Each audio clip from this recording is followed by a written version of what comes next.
Today, we will talk about how to transfer your finances from poor dad to rich dad. I became a fan of Robert Kiyosaki in my 20s. His book, Rich Dad, Poor Dad, opened my eyes to the world of wealth.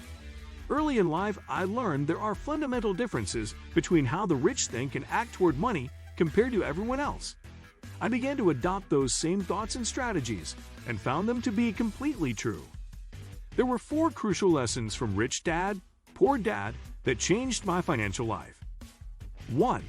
Most people work for money. Rich people have money work for them. This lesson has become such a cliché that many consider it to be a myth, but it's absolutely true. Talk to just about anyone about how to make money, and the conversation will inevitably gravitate toward jobs. That's not wrong thinking either, at least not early in your life. The first step toward building wealth is generating a basic income. If you have no assets and no skills you can sell to the general public in exchange for money, a job is certainly the most convenient way to produce a cash flow. But the difference between rich people and everyone else is that the rich don't stay in the job phase for very long.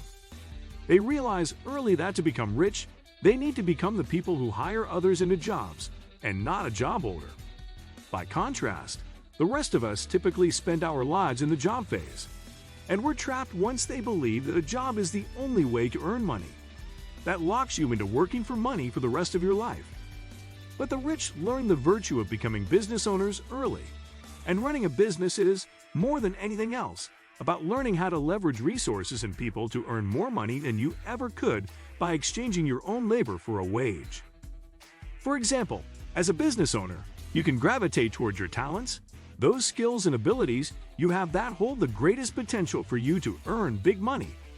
Once there, you can either hire others as employees or use subcontractors to do the work that generates the income. Essentially, you become the overseer of the business, rather than a frontline worker. 2. It's not how much money you make that matters, it's how much money you keep.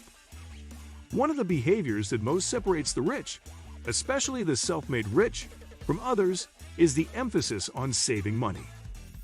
One of the fundamental obstacles for most people is that budgetary priority goes to spending. Saving gets only what's left over. For example, let's say you have a net household income of $5,000 per month. After paying necessary expenses and a few luxuries, you have $250 left to put into savings. That means only 5% of your net monthly income is going into savings, and in many households, even that amount is swallowed up by unexpected expenses. In others, the amount seems so insignificant, the savings effort is abandoned entirely. The situation is very different among the rich, particularly among those who aspire to become wealthy. Though financial planners may recommend saving and investing 10% or 15% of your income on a regular basis, the aspiring rich may save 30%, 40%, and even 50% or more of their income. There's no question that saving that amount of money can only be accomplished if you can successfully live well below your means. That arrangement is usually temporary. As savings and investments grow, so does the income they generate, which is what we're going to discuss in the next section. Let's work an example using the same $5,000 monthly income we used above. The only difference is this person saves and invests 50% of his income each month, or $2,500, assuming an average annual return on a portfolio of stocks and bonds. But favoring stocks, this saver will accumulate over $1,276,000 in just 20 years. In other words, he'll be a millionaire within 20 years. And that doesn't even reflect the fact that both his income and his savings and investment contributions may increase over the years. This is an illustration of how much money you keep makes a bigger difference in the long run than how much you make. 3. Rich people acquire assets, not liabilities they think are assets. One of the major misconceptions so many have about rich people is that they all inherited their money. But that belief set is completely self-defeating.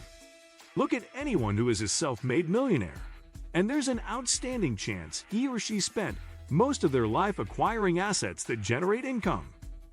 This is the exact opposite of many other people think.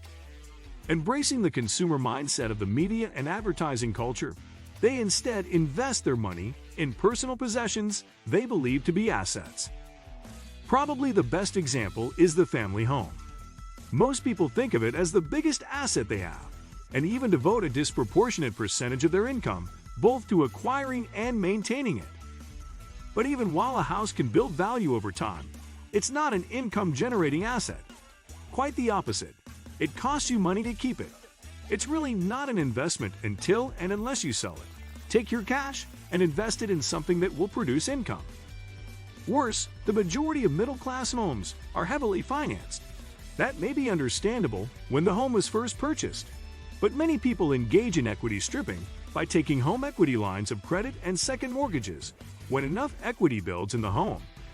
Others engage in serial refinancing, consolidating their first and second mortgages, or taking cash out every few years. The long-term result is that while the value of the home rises, so does the amount of debt. 4. Working all your life for someone else can lead to financial struggle. This isn't an attempt to demean anyone who spends their lives working for someone else. Instead, it's to emphasize doing so holds the very real potential for a lifetime of financial struggle for most people. The fundamental limiting factor with being an employee is that you're always trading time for money.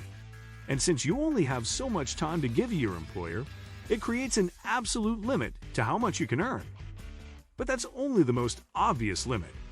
At a more basic level, you will always earn less than your effort produces. For example, though your work may generate $50 an hour in revenue to your employer, you may only earn $25 for each hour spent.